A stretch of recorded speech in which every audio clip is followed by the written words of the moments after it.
问题的来源是谁同意投产了？销售的机会转瞬即逝，美国本土无人机的市场竞争有多激烈，你不是不知道。我没有签字，就代表我没有确认产品可以投产。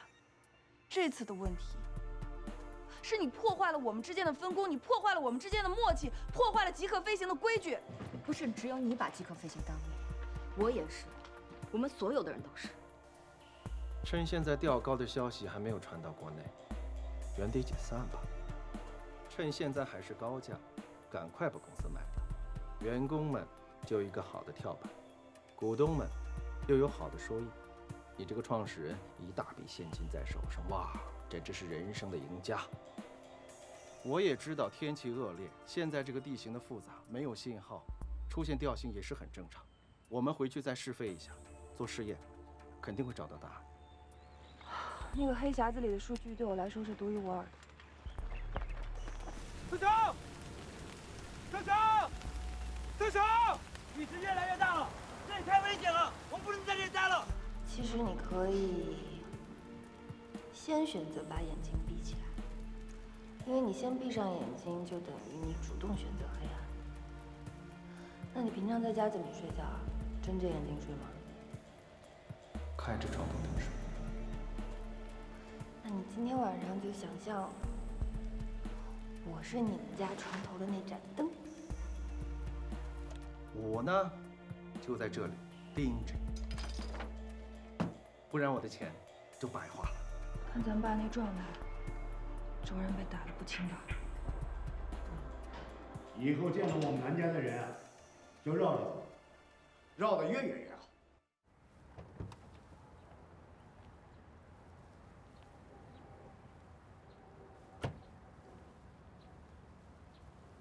爸，嗯，垫着腰，坐着舒服点。哎呀，不用，我腰没事儿，啊，你不用管。南琴呐，你这车到现在还没去修啊？哦，你不能遇见什么事就想逃避，那逃避能解决问题吗？你不知道是谁在逃避。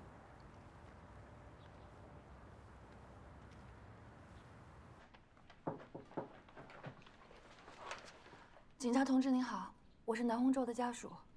哦，是吗？那来的正好，来看看吧。哎呀，看看把人打成什么样了。当事人选择撤诉和解。这老爷子的事情啊，你们回去好好说说他。哎，都这么大年纪了。对对对，来，看看吧。不好意思啊，给你们添麻烦了。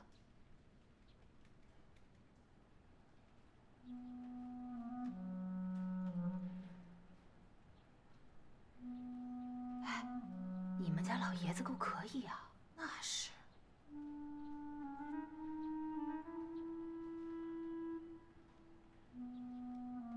你看看，你看我说什么来着？这一大把年纪了还动粗，要伤着自己了怎么办啊？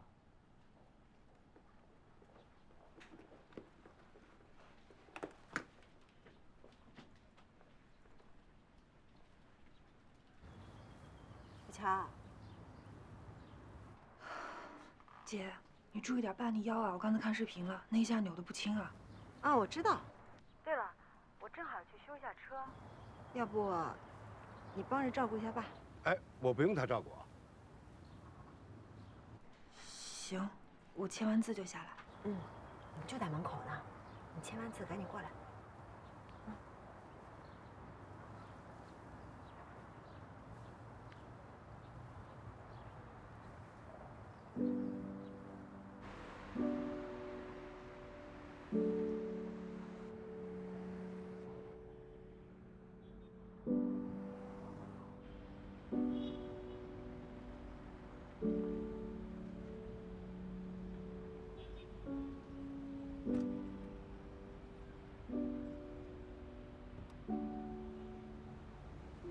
爸，你小心腰。我没那么脆弱。哎呀，小七啊，这就是你开的店吗？这么久了，我还是第一次来啊。就坐这儿吧，啊。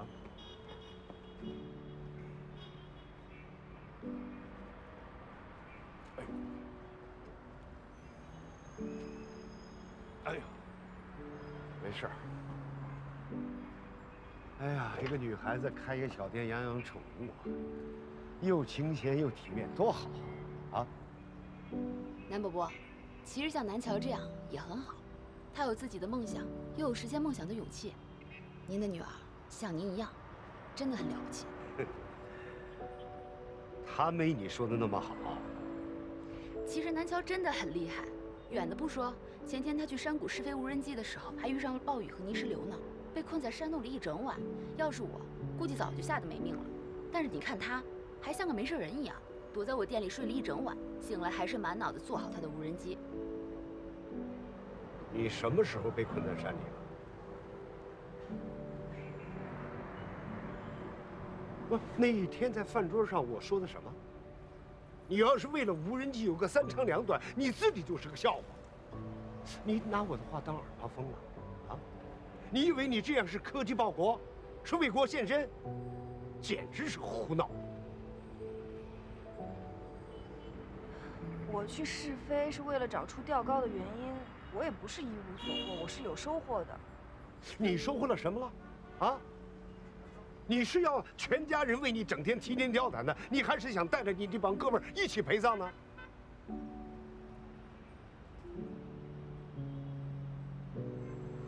周然是不是个东西？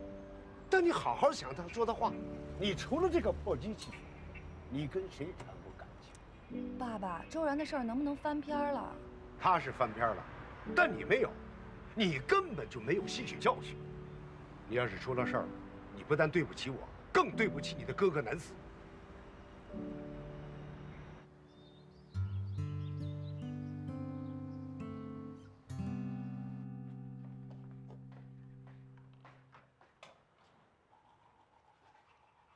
你别放了音乐，我给你都下回了一半，没事吧？本来我以为自己有事的，结果呢，没事。本来以为他没事，结果呢，他比我更怕黑。他是为了保护你，才选择变得比你更坚强。嗯，你知道吗？昨天晚上那一刻，我特别怕死，因为死了之后呢，就没有人伏在我耳边说是我床头那盏灯。一句床头灯，就把你给打动了。没谈过恋爱的人就是好骗，我还是白炽灯的200瓦那种。十月，你的爱情是来了。你的爱情真简单。什么是爱情？就是在别人的眼里，同样一句话是狗屁都不是，但在你的眼里胜过千言万语。什么意思？你动真情了？你那眼神。我是有预谋的接近他，有目的的，所有事情我都想好了方案。但是如果你觉得我动了情的话呢，说明什么？说明我成功了。哼哼，方案制定的再好，也不能决定最终的走向。对，你现在的走向是为了欧阳琦不走是吗？我总得试一试啊，死了这个心，我再走第二条路。你经常说近水楼台先得月，依我看来呢，先别说月亮，连星星我也看不到。距离不是问题，不要把它放在眼里，要把它放在心里。你看你这么嘚瑟，你小心他又给你个组合拳。就是无影脚尾不可。第一次是事故，第二次就是故事，第三次呢，就是爱情。就让暴风雨来得更猛烈些吧。你要追求人家，首先要知道人家在哪儿，他在哪儿。请用心感受。窗口对面那个大楼，直行1056步，再左转至第2个路口，上行2027步，左转至街心公园。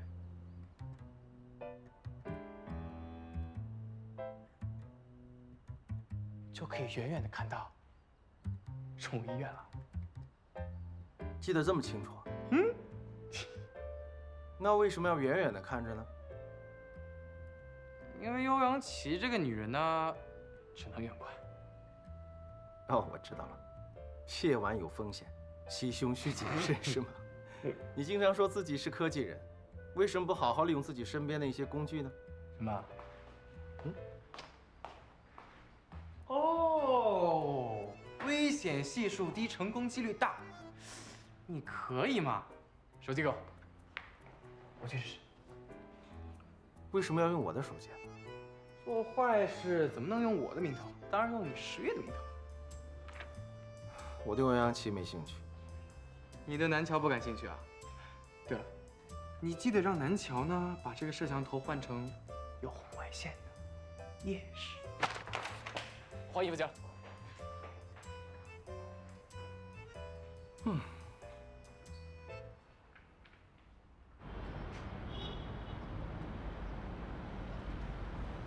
小乔，你去帮我开下店。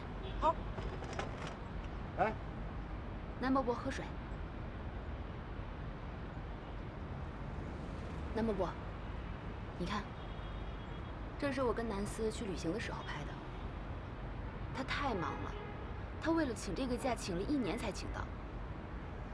结果玩到一半，他又有紧急任务被叫了回去。南思也觉得很对不起我。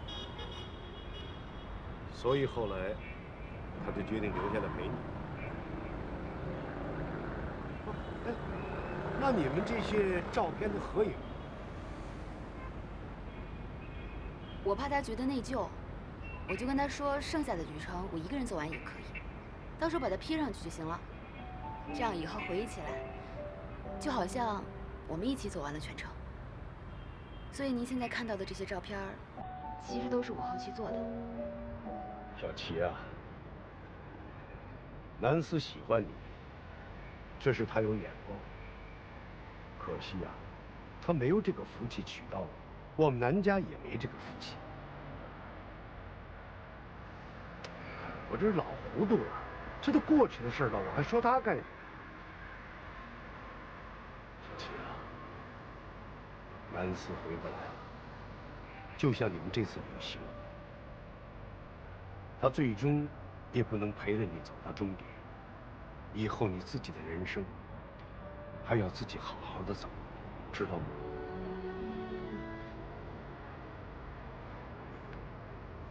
好了，我回去了啊。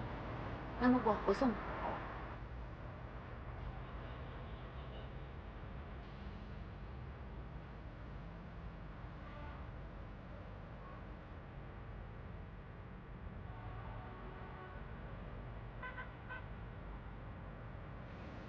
什么？你别送了，回去吧，啊。哦。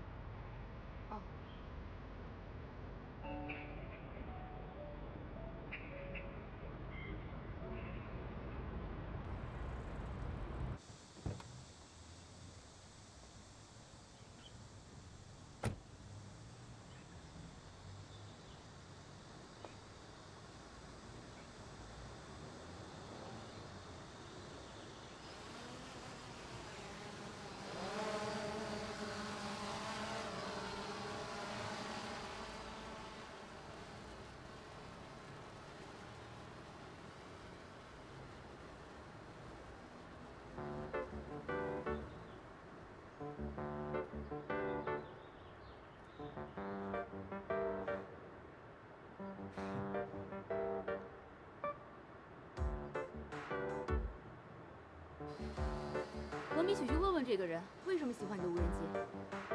我做无人机不是为了讨谁喜欢。哎，你去哪儿啊？攀岩。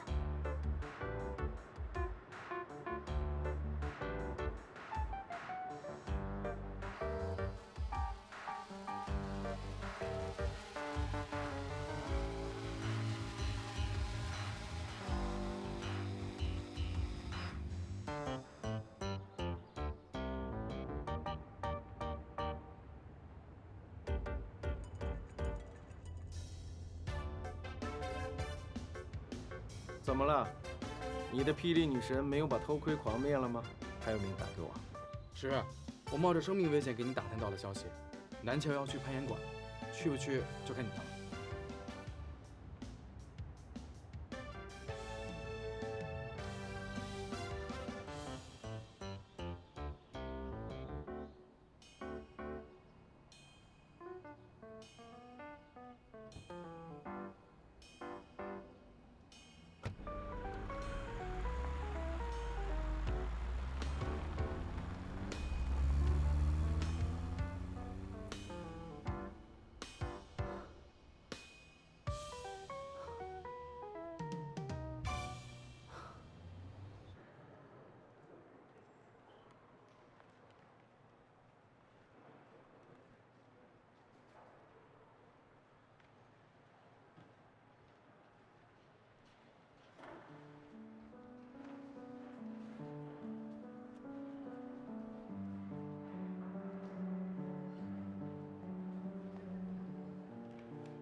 就是偶遇啊。我是故意的。有话要说吗？你说想当我的床头灯，这一次让我当你的指路牌，好不好？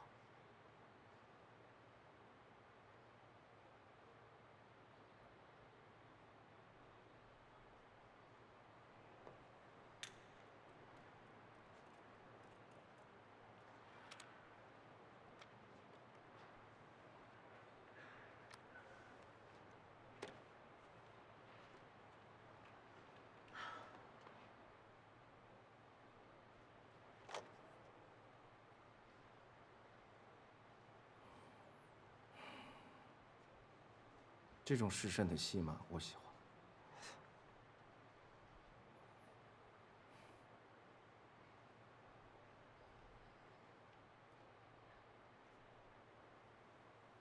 但这种戏码，就我一个人看就够了。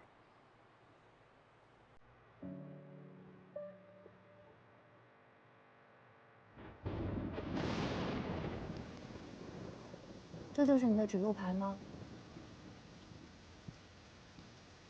只是想给你一点指引。要是一杯鸡汤就能让人勇往直前的话，极客飞行早就成功了。你这么说，别人会怎么看？我南条在大家心中是什么样？打不倒的女强人，不知道疲惫的机器。我怎么就不能灰心一下？我现在就想灰心丧气一下。现在的手机、互联网、电脑，100年前，他恐怕连理想主义都算不上，有可能是科幻主义吧。你的路呢，好不容易爬上去，现在放弃，甘心吗？何况你还有那么多同事陪着你。是啊，温迪、老秦、小 Q、小安，用他们3年的青春陪我一起创业，我为什么要放弃呢？我说我要放弃了吗？失败就会让人不舒服啊，但错就是错，没有必要去坚持，还不如重新开始。你是在耍我吗？没有啊，是你把我想得太脆弱了吧？会说鸡汤？你10月会说鸡汤吗？你渴了吗？嗯。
疲劳，告诉你几个识别疲劳驾驶的信号吧。其实当时圆圆在整理这秋日，冰霜和雨雪，天天听天气，天气预。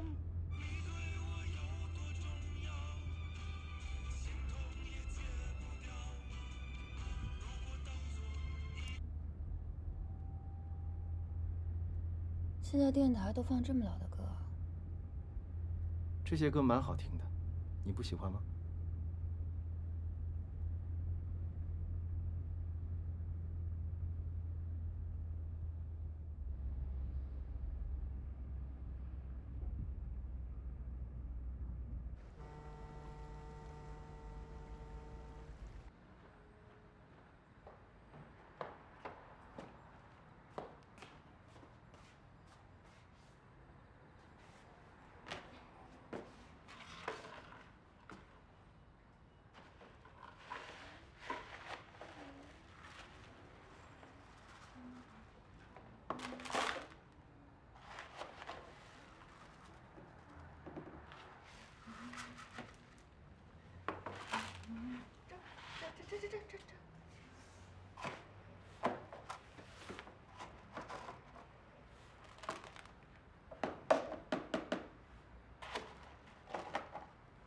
这都是那小的。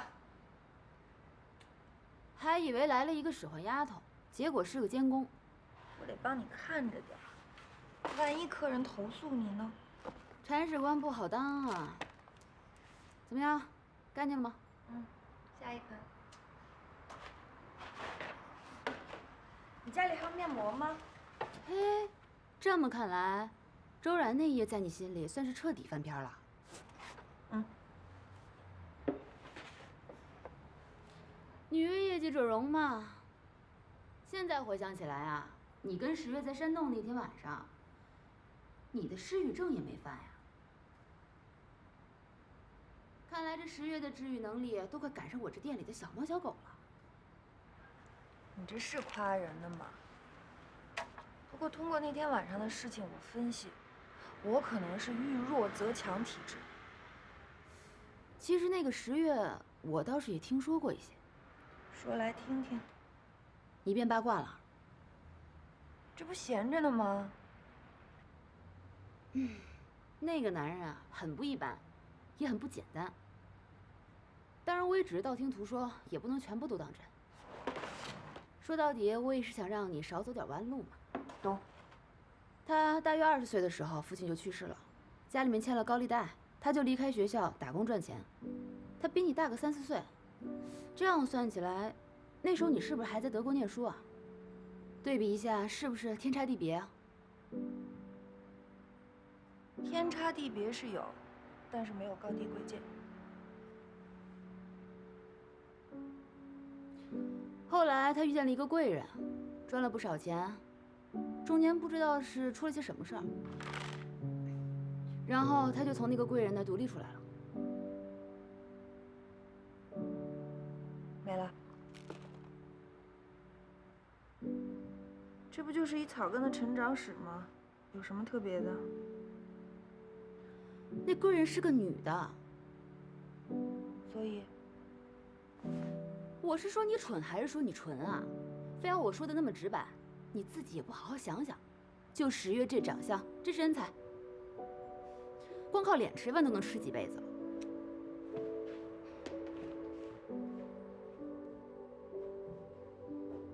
不问过去，但望未来。他以前干过什么，跟我有什么关系啊？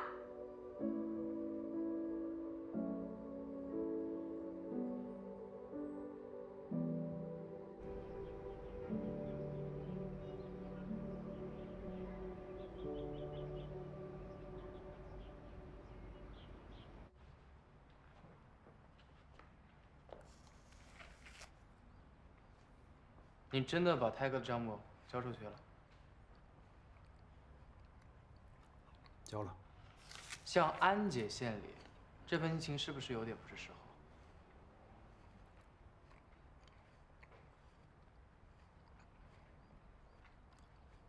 好，试探。我知道你是试探在安姐生意的底线，可是你有没有想过，泰哥这件事情，如果是安姐不管，你可以找个理由大大方方的离开；要是管了，就等于卷进去了。我跟你说，我跟安宁这么多年，一步一步走到今天，他做事的风格虽然够狠，但绝对不脏。我说如果是被他默许，如果他有份的话，我一样管，好吗？委屈自己成全别人，懂？你10月一贯的为人心态小人结局。这是老天爷的安排，没办法，得接受。你就不想报复长剑雄吗？我跟你说，这个世界上所有的能量都是守恒的，一个人的失败，会从另外一个人的身上得到补偿。一篇论文让我失去了人生，让南桥实现了他的梦想。所以呢？所以我糊涂的过了这么多年，再多糊涂几年也没所谓啊。你和长剑雄，其实有无数次可以遇见的机会。走，跟我去个地方。换衣服。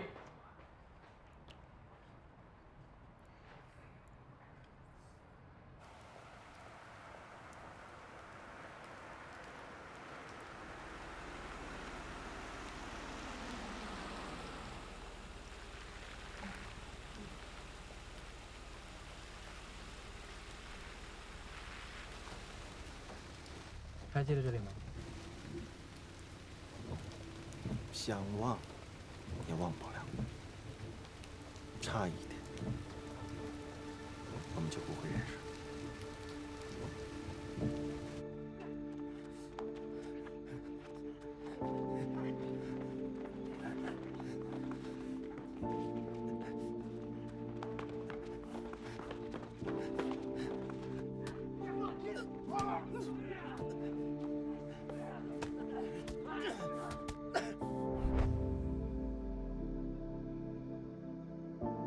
要不是警察把我们都抓了起来，我还以为我会死在那个地方。我也因此认识了那个改变我命运的人。后来也不知道走了什么狗屎，居然从拘留所里出来了。很多事情，你真的以为是老天安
故事变得真好。我这次回来，一直在追查当年的真相，也包括常建雄这7年的人生。你不查，我得帮你去查。怎么又是他？你为什么不早点说？我怕你放弃啊，怕你把10年的苦水自己一个人吞了。但我绝不希望你是因为这件事情而选择了放弃。你要报复，我全力支持你。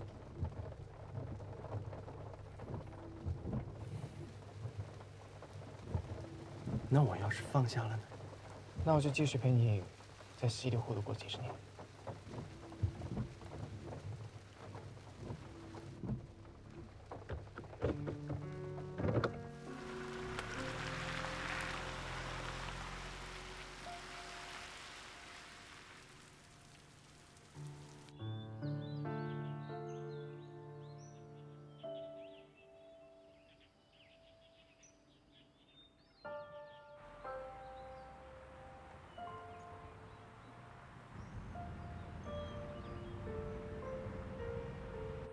千算万算，你还是有一点没算对。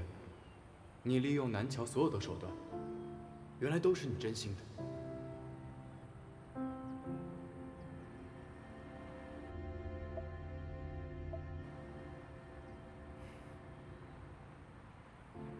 还查到了什么？你之所以能够从拘留所里出来，是因为常建雄凑了很多钱赔给你打伤的人。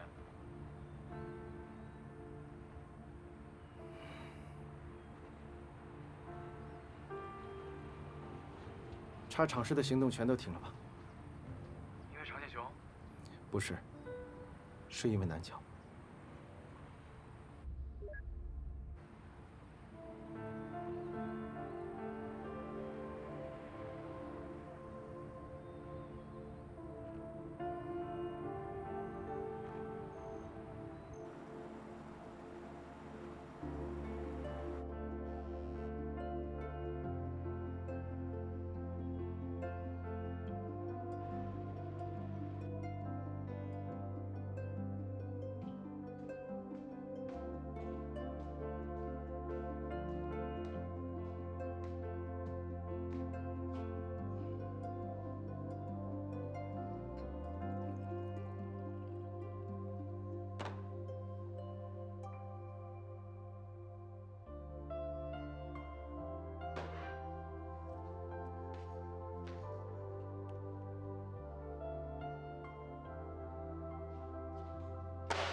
月，就是当年的石俊清。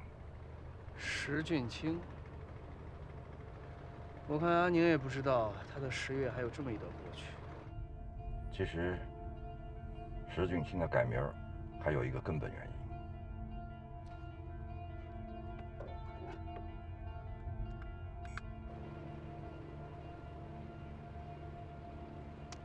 怎么回事？快弄好！他其实是我们的人。你是说，他其实是警方的线人？安宁前任丈夫的贩毒集团就是石俊清帮我们破获的。不过安宁的手很干净，后来我们调查了几个月，发现安宁根本就没沾她前夫的生意。后来石俊清就陪着安宁去了美国。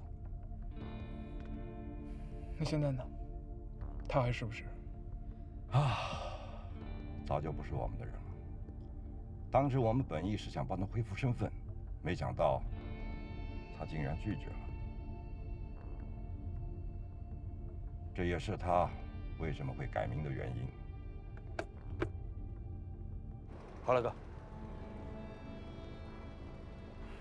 难怪做了这么多的事儿，当然不希望被我们这些旧友找到。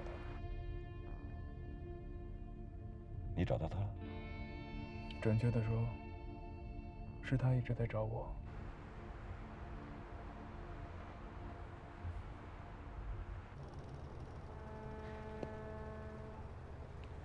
哥，你说这常建雄跟10月的关系可不一般啊。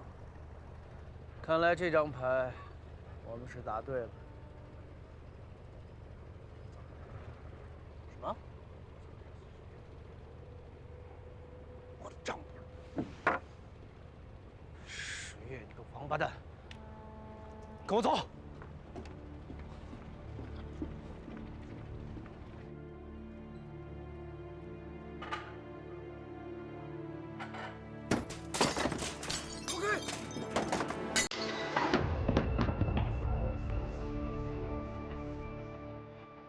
刘大哥，干什么发这么大火啊？有话咱好好说。给我搜，把所有的抽屉都撬开。今天要是找不着账本，我就把这儿给点了。走，来，干什么？干什么？怎么着？给10月当狗当得很开心啊你？啊，关你屁事儿！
账本没找到，发现了这个。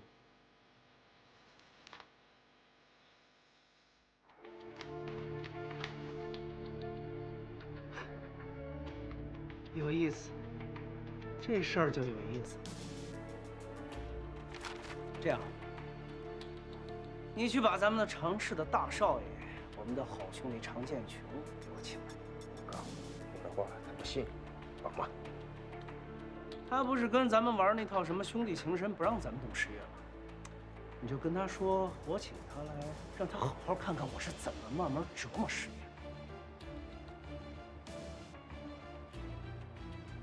来，给你的主人打个电话啊！这事儿要没他就不好玩了。这个常建雄也真是傻，他以为他不动10月，10月就不动他。来，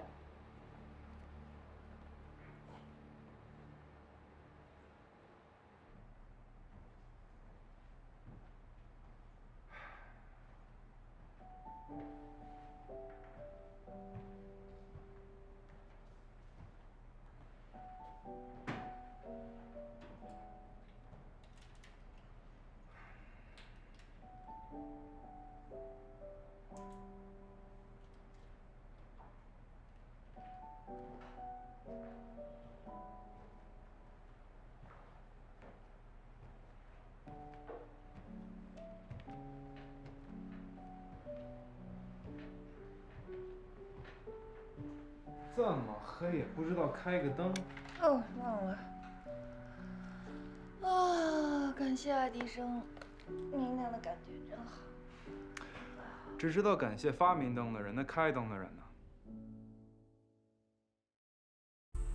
我去试飞是为了找出吊高的原因，我也不是一无所获，我是有收获的。你收获了什么了？啊？你是要全家人为你整天提心吊胆的，你还是想带着你这帮哥们儿一起陪葬呢？他是为了保护你，才选择变得比你更坚强。什么是爱情？就是在别人的眼里，同样一句话狗屁都不是，但在你的眼里胜过千言万语。又是偶遇啊？我是故意的。有话要说吗？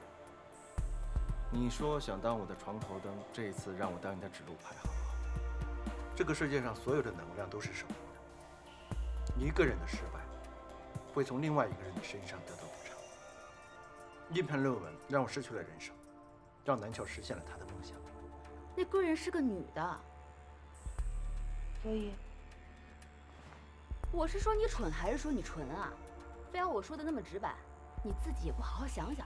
就10月这长相，这身材，光靠脸吃饭都能吃几辈子。委屈自己成全别人，懂？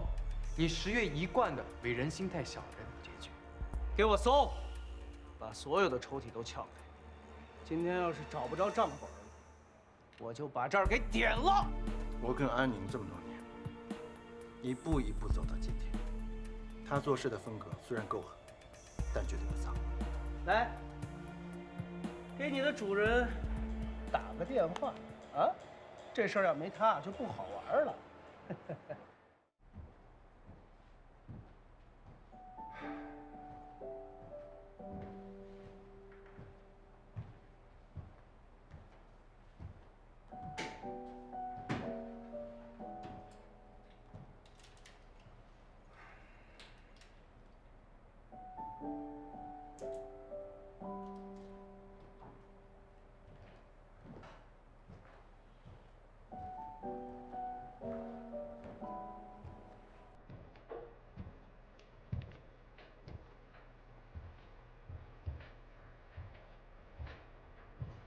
这么黑也不知道开个灯。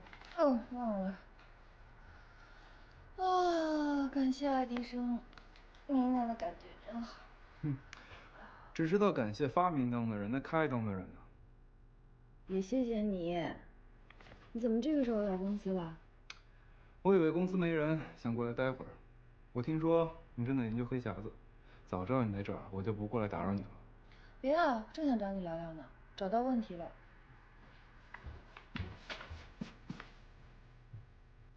信号抗干扰力的问题。无人机发生吊高的时候，正好赶上雷暴，这个对电磁波的影响很大。但是在雷暴前期，无人机就失控了，说明信号接收能力有待加强。以我们现在的水平和经验，还达不到我们要的标准。我们可以去找国际上专门研究抗干扰的专家过来帮忙啊。跟我想到一块儿去了。我知道一个学者在这个技术点上非常有研究。叫什么？我可以去联系他。梁教授定居在美国，但是找他真的不容易。我之前给他发过邮件向他请教，没有得到回复。实在不行的话，就去一趟美国。好啊，我陪你一起去。问我想不想吃点什么？嗯。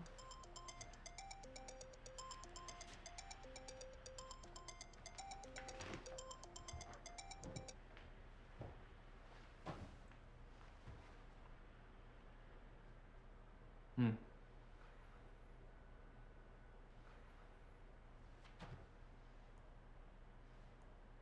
嗯。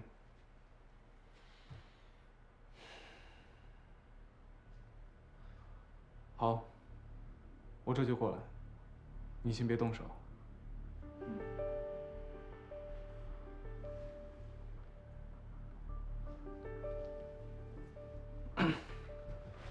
你有事儿，你去忙吧。好。程建雄，每个人都有过去，但人是活在当下的。现在帮我一起扛起极客飞行的，是当下的10月和当下的程建雄。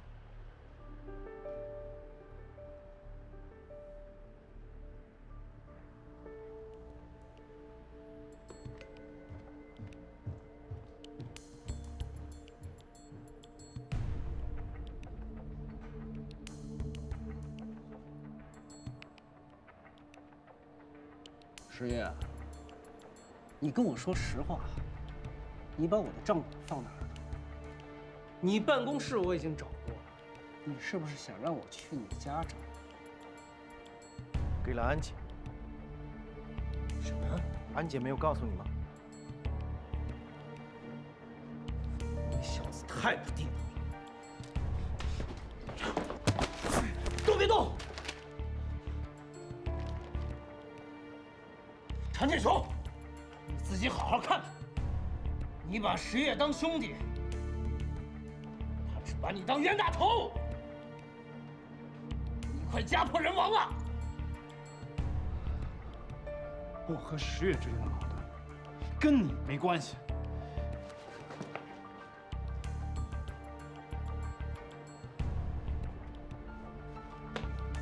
好，那我也劳烦你一下，告诉你的这个好兄弟10月，在这个世界上，少一个敌人，就多一个朋友。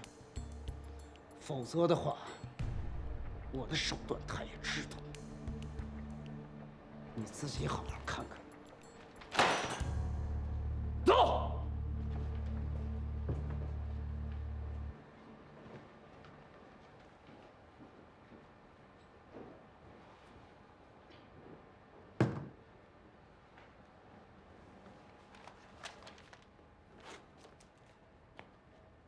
10月，常氏集团有问题，我父亲有问题，我有问题，你随便查，查出来什么我都认。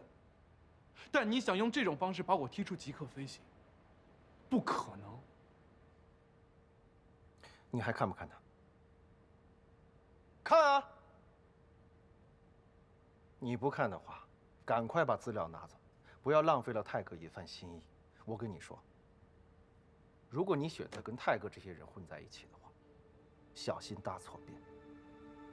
是你自己选错了对手，靠背后的阴招见不得人的手段进入极客飞行，靠近南桥，为的不就是报复我吗？我想访问一下你啊，我为什么要报复你呢？报复你什么呢？你有什么事情值得我报复啊？我喜欢南桥。你喜欢他，你找他，你向他表白，跟我说干嘛？10月，你就是个懦夫，你就只会逃避，躲在女人背后拿南桥的挡箭牌，有种你就正大光明的冲我来。正大光明，你就正大光明，问心无愧，在所有人的心目中，你就是救世主。那为什么不跟南桥说呢？是谁拿了谁的论文？啊？是谁冒用谁的名号来办事？告诉他。过去的事情，南桥并不知情。你不敢说是吗？你不敢说，我替你跟他说。怎么了？怕？你是怕我毁了你在他心目中的形象是吗？这事跟南桥没有关系，我不想他伤心，也不想他愧疚。况且，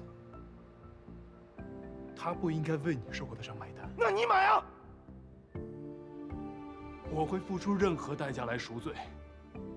但如果你把这事告诉了小乔，伤了他的心，我会跟你不死不休。南桥不应该成为我们之间的筹码。哎，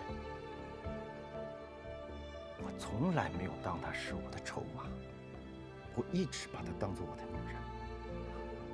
你用什么身份啊？黑白通吃的酒吧老板，还是个贵妇不清不楚的男人？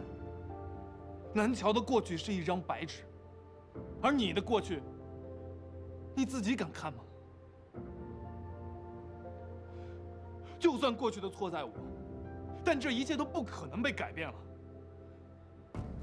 面对现实吧，石俊清，你和南桥根本就不是一个世界的人。你要面对事实吗？我们因为这个女人重逢，就因为这个女人做个了断吧。你以为没有我的出现，她会选择你吗？还有，你要记住，石俊清已经死了。我叫石月。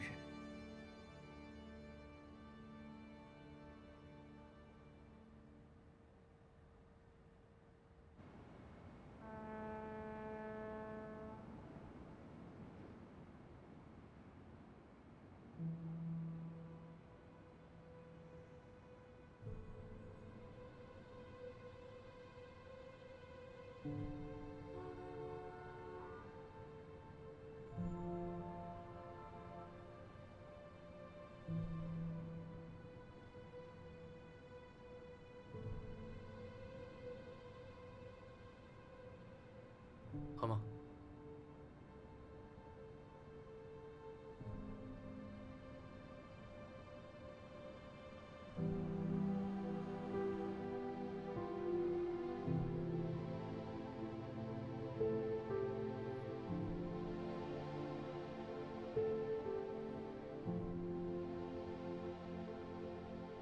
你用什么身份啊？黑白通吃的酒吧老板，还是个贵妇不清不楚的男人？南桥的过去是一张白纸，而你的过去，你自己敢看吗？就算过去的错在我，但这一切都不可能被改变了。面对现实吧，石俊清，你和南桥根本就不是一个世界的人。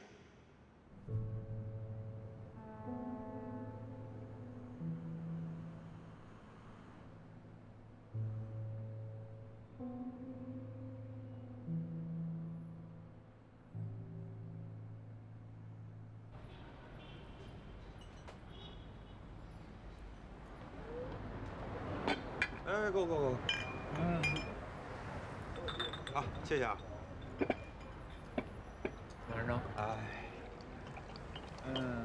哥，这大夜里你一个电话让我出来，就是让我看你喝闷酒啊？对不住啊，兄弟，对不住，照顾不周。不，敞开喝。今天晚上我们不醉不归。哎，我不是那个意思，我的意思是我还得加班呢。小安他们还等着我并肩作战呢。并肩作战，咱们俩是同生共死的好兄弟，啊，这么多年没见了，今天晚上，咱不得一醉方休啊？见着面呢吗？但是我丑话得先说在前头，兄弟妻不可欺，就算你改了名字，也不可以。你这是为情所困，借酒消愁。我跟你说，老大现在忙的原地都快爆炸了啊，哪儿还有心思谈儿女思想啊？也没有人见鸟缝插点针，你就放心吧啊。我是怕小乔先动了情。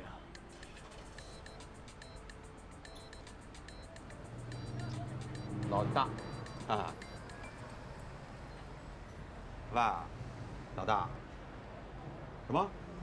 这模块搭建好了啊？那什么，我正在跟那个，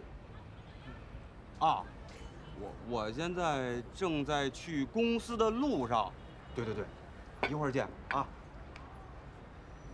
看见没有？就为这美国教授，我们现在是过的美国时间。你见过大夜里还加班的吗？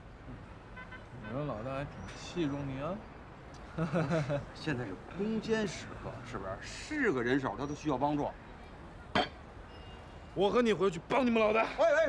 哥，坐。你听我说，你看你一身酒气，是不是？进公司全被熏醉了。这样，我给你叫台车去啊。哎，瞧不起兄弟啊？不是啊，我一个大老爷们儿，我回不了家，让你送。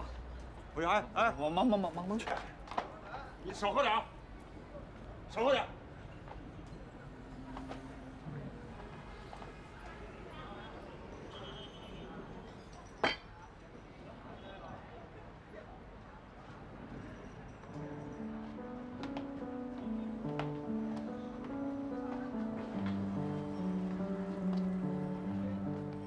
啊，那个美国教授叫什么来着？哦，梁建刚。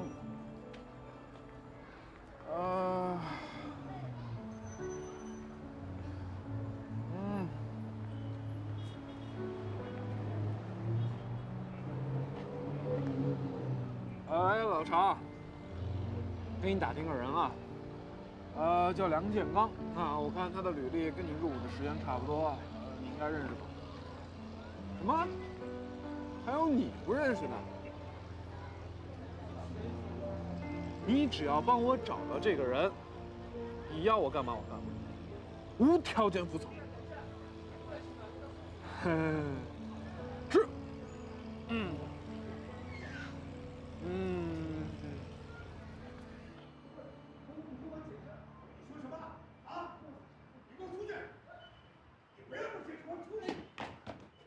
啊，让我找梁建刚帮忙，你反了你了！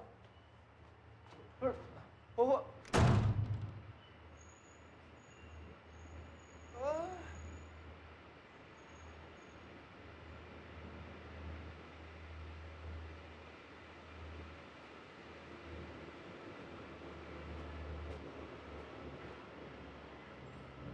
搞什么呀？我才刚刚提梁建刚3个字，南伯父就把我赶了出来。哎呀，你想想啊，那个倔老头怎么可能在他的情敌面前低头呢？啊！哎，老狐狸，你这不是让我往枪口上撞吗？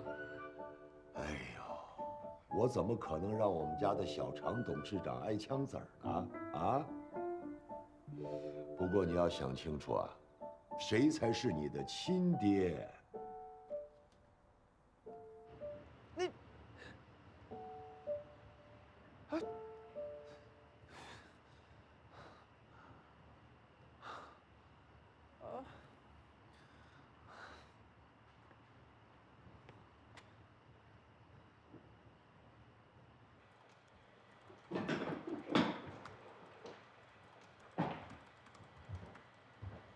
美国那边应该已经上班了吧？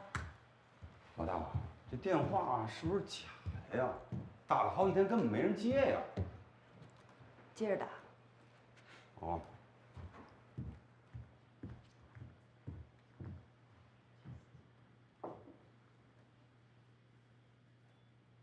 老大，你看不通啊？总是没人接。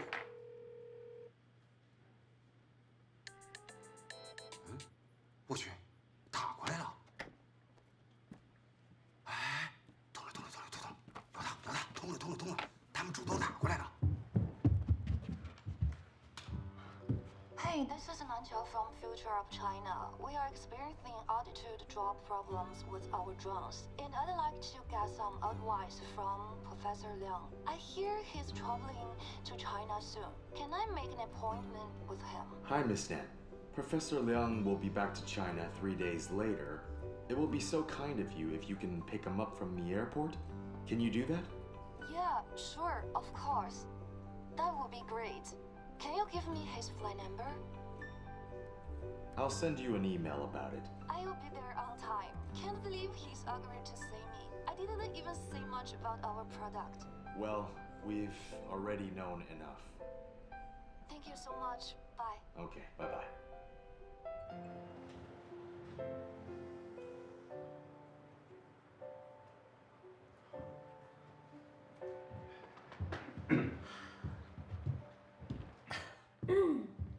告诉大家一个好消息，我们成功的联系上了梁教授。天助我们，3天以后他要回国交流。哇，真的，正好。但是，哎，别说但是，一说但是准有问题啊。但是虽然呢，他拒绝了我们去上门拜访他，理由是时间非常的紧，非常的忙。所以我决定直接把他请到极客飞行来。哎，哇，牛啊！从现在开始，我们要想怎么以最好、最完美的方式展现我们的现有成果。放心吧，老大，那一定正把事练过。去给我查梁教授坐哪个航班，然后去机场把他请回来。大家都辛苦了，点点宵夜啊，我请。哎，不是，这什么意思？这是？这假的，他把人请到了。不可能，老大从不开玩笑。那咱们直接抄家伙去机场呗。航班号还查吗？哎，老大说了，点宵夜去查。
你怎么来了？哎，老大，他非要我过来帮忙。明明是你要过来的。去机场接人嘛，傻等着不行的。你放心，我已经把所有战术告诉他们。极客的资料。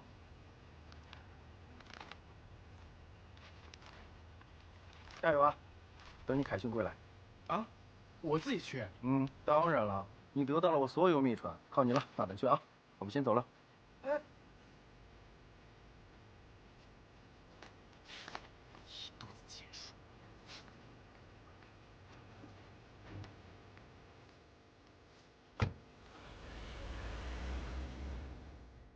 郝杰一直到了机场才得知，原来梁教授同意接洽极客飞行，并非偶然。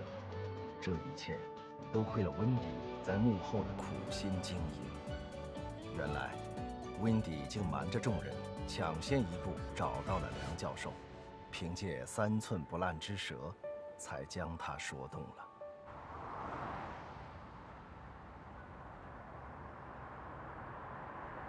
路上要多久啊？梁教授，您先休息休息。我们都知道您时间宝贵，赶紧让温迪先给您讲讲，偷偷摸摸的也不告诉我们。什么偷偷摸摸呀？梁教授，他们小孩子不懂事，不懂说话的。我们是请您去我们极客飞行坐坐，指导指导。注意用词啊。感情你和南桥是商量好了的呀？啊？梁教授，这是我们极客飞行的资料，您在路上可以先了解了解。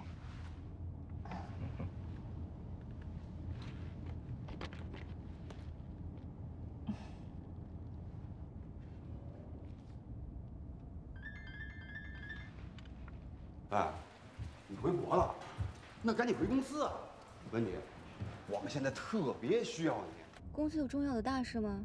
我跟你说，我们要迎接一位大人物大驾光临。修哥，你别摆椅子了，去把那数据查一下啊。小安，啊，水果摆好了，一定要给客人宾至如归的感觉，明白吗？喂，温迪。哦，大人物啊，哦，那我们肯定得好好准备，隆重接待一下，才能感受到我们的诚意嘛。那哪行啊？不仅公司要准备，还要去机场亲自接。行了，你们好好准备吧。告诉小乔，我们待会儿就到。喂，你和谁呀？喂，什么我们呀？哎，朱哥，来，看啊，刚才找出的数据，再核实一下啊。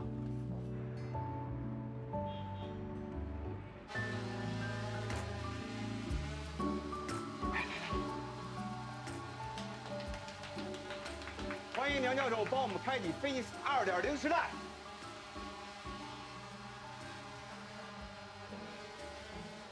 想法很好，技术太糙，自调控能力不够，马达动力不足，旋翼的稳定性太差。你们请我来，就是让我看这种东西吗？梁教授，我们这有这么糟糕吗？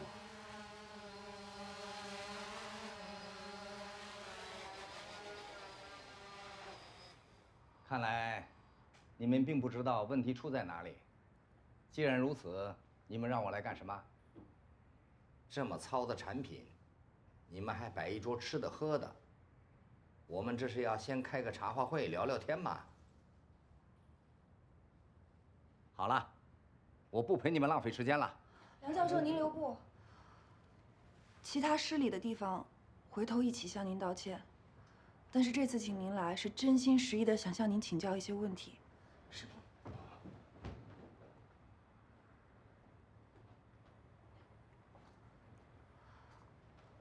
新品上市之前，我确实是有信心的，但是调高也确实发生了，是我技术不过关的地方。这次请您来，主要是想向您请教，怎么样去优化飞行器的中控系统。调高发生过几次了？严格来说2次了。我在山里试飞的时候碰到了雷暴天气，无人机发生了失控的现象。数据。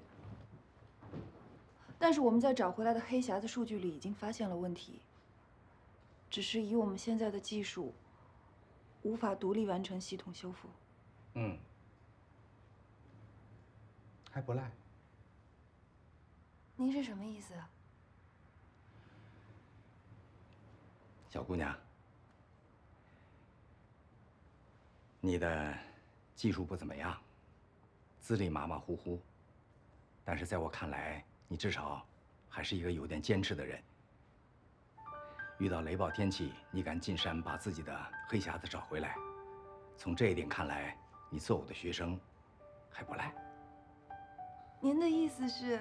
谢谢梁教授了。别忙着谢，咱们有话说在前头。我的时间有限，能学多少就看你们的本事了。干活吧。梁师这边小这边来。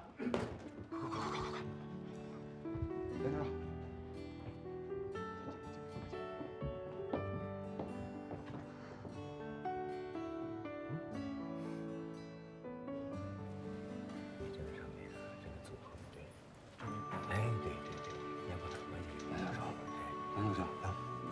事儿要请教。好，你等会儿录好。这什么问题啊？您看一下，就这个功率达不到要求，不知道为什么。功率达不到要求，这个出不来是吧？对啊。哎，让我看看啊。哎，你这那个是梁教授，您先帮我看着啊，我跟他说几句。查一下，我给你查一下啊。干嘛呀？工作期间谁让你喝饮料了？刚才老大说休息30分钟啊。再说了，这可不是一般的饮料，我得喝完才有精力工作。什么叫休息啊？身散神不散，神散心不散，就你这种状态啊，怎么能持久战？我告诉你啊，把那蓝牙给我优化一下啊，晚上我要看。刚才是谁在老大面前唉声叹气？现在跟打个鸡血似的。我的东鹏，我告诉你啊，我这不是唉声叹气，我这叫合理抒发感情，明白吗？喂，还有我那不啊，说话。我告诉你，老南，你少跟我假客气。要不是看着南桥是个科研的好苗子，我帮你，像，很像，好的不许赖的像。听他赶着鸭子上架这一条，那就是你老南的闺女。哎，倒是你老王国，人家空中特斯拉怎么就实现不了了？少跟我废话，没工夫搭理。再见。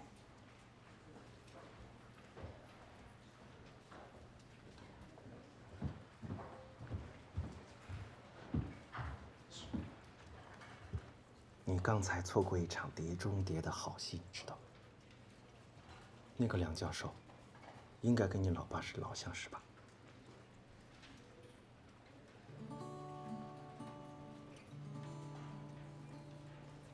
怎么不意外呢？表面看不上，背地里找帮手，特别符合我爸的人物性格。刀子嘴，豆腐心。我觉得这一点你跟你老爸应该蛮像的。只可惜我们俩心里的那个结，说不得，碰不得，也解不开。那就别说，别碰，别解。我觉得经过梁教授那一次，你已经学会什么是低头示弱。如果还不行的话，我介绍郝杰给你，他教你几招厚脸皮的招数，到时候你就可以光明正大回家。家门是进得去，但是回不到以前了。以前我爸没这么倔，也挺爱笑的。我们经常一块散步，天南海北的聊，不管聊什么，我爸都知道。虽然有时候也会把我关到小黑屋里吧，但是会给我小说和电影看。我记得我哥第一次把欧阳琦带回家的时候，我爸眼睛里面闪的光都是幸福的。我还挺怀念我爸以前的样子。听你刚才说什么欧阳？你喝东西吗？不用了。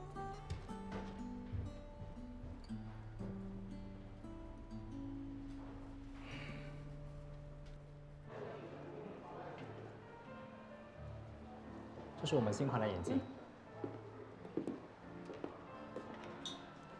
这衣服还不错，给我拿件 S 吗？这双鞋37的一双。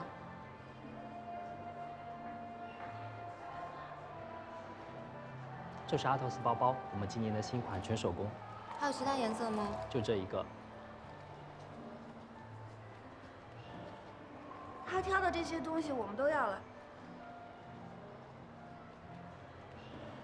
你什么意思啊？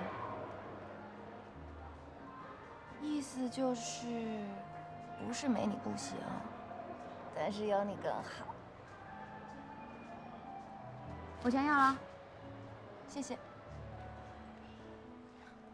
我还要吃烤肉。哪有钱吃烤肉？都给你买包了。我就要吃，就要吃。你把我吃了吧。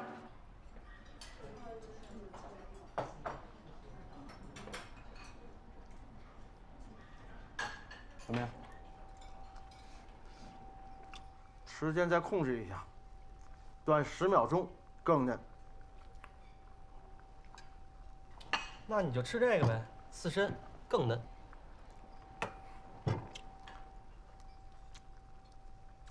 哎，这块肉真的给你量身定造。啊？你跟欧阳琦的关系全在这块肉上面。什么？不熟，好生。谁说不熟的了？心里有人又怎么样了？有火，迟早能熟。也对，不是一次生就2次熟了吗？那淡你一个。对了，你知道欧阳琦跟南家的事情吗？南桥的哥哥是烈士，他的生平上网一查就出来了。南思牺牲之前，他跟欧阳琦正准备结婚。人都不在了，却活在过去啊！总得有人带他出来呀。哎，你看，那块肉熟了，但可惜啊，你经常不在，在一个地方待不过半年，熟了又怎么样？吃不了啊。所以我才决定要留下来呀。而且我要陪伴着他走出来，时间久一点没关系。入味，好吃。你们俩话太多了，吃个火锅说这么多干什么呀？赶紧吃啊，都老了。你好，欢迎光临请问几位？三位，是请入座吗？没有，来这边请。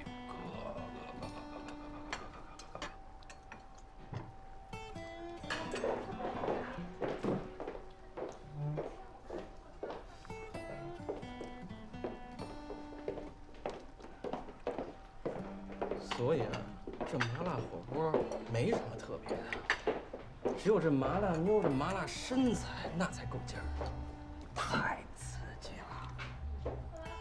我觉得不着洋气。你说什么？你在搞笑？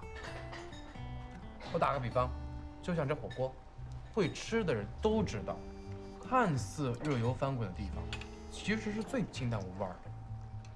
没有波澜的地方呢，才是麻辣味的聚集地儿。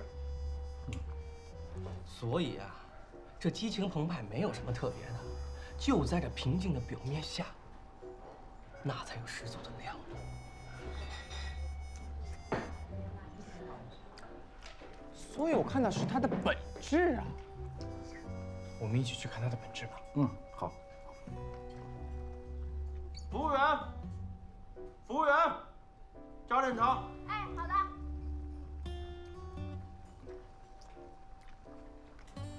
那个服务员，加个菜。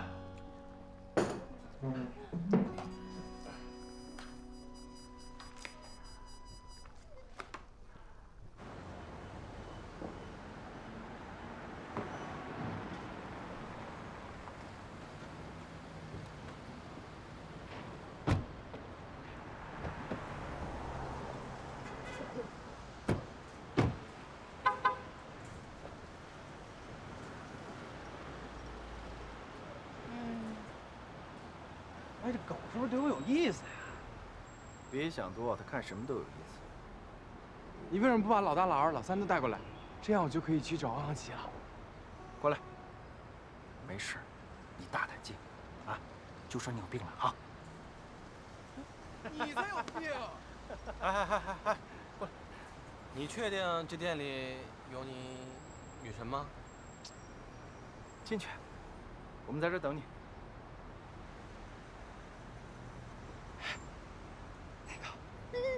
先走了。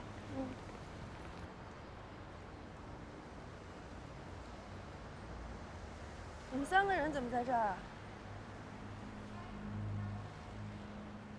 找我什么事儿吗？我来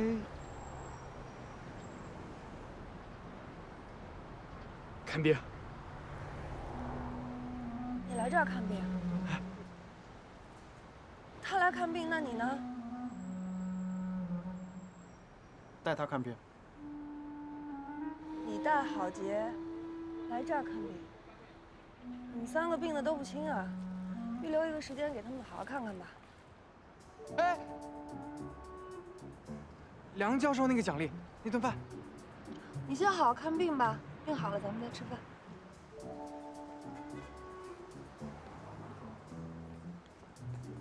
去哪里啊？我送你。不方便。哪儿？见帅哥呀，怎么能带着你？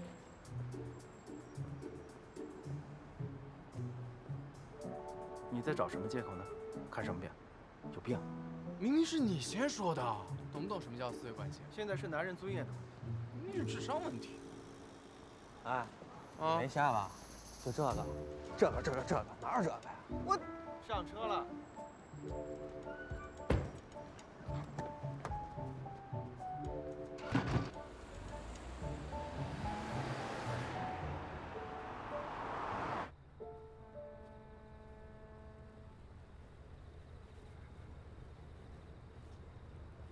不好，吃辣了胃不舒服。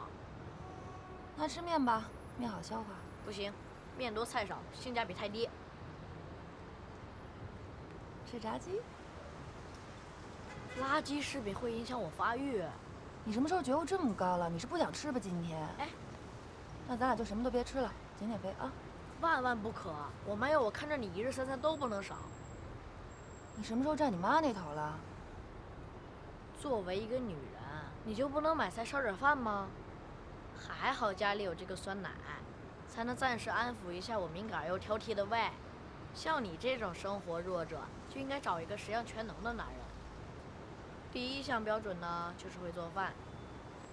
你也不小了，挑男人得用心。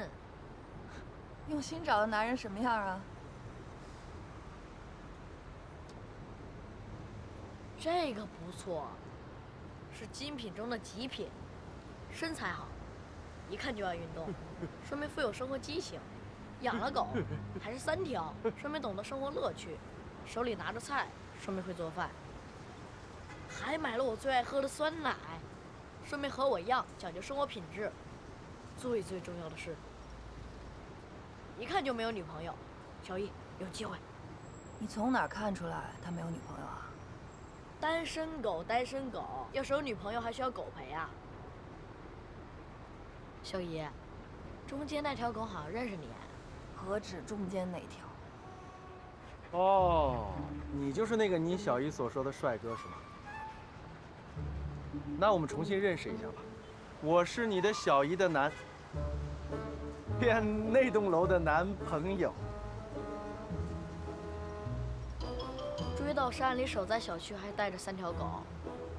你家族势力还挺庞大的，怎么上次还没说够，又来找我挑战啊？闲的吧你？你什么时候赢过人家？你这些狗叫什么名字？这是最里边的呢，叫铜币；这个呢，叫银币；这个厉害了，叫金币。这有什么套路啊？我没有什么套路，这一些赤裸裸的名字啊，比较适合那一些5行缺金的嬷嬷。